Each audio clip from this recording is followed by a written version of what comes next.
சின்ன முருகைய சிங்கார முருகைய சின்ன சின்ன முருகைய சிங்கார முருகைய கொஞ்சி கொஞ்சி தமிழ் பேசும் செந்தில் வடிவேலனவ கொஞ்சி கொஞ்சி தமிழ் பேசும் செந்தில் வடிவேலனவ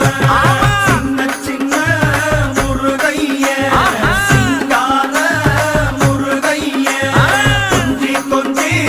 தமிழ் பேசும் செந்தில் வடிவேலனவ சுப்பிரமணிய சாமி என்பார், கார்த்திகேயன் என்பார், சுவாமிநாதன் என்பார், முக அமுதன் என்பார், பாலசுப்பிரமணியன் என்பார், கருணாகரன் என்பார், கதிர்காம கந்தன் என்பார், கதிர்வேல சுவாமி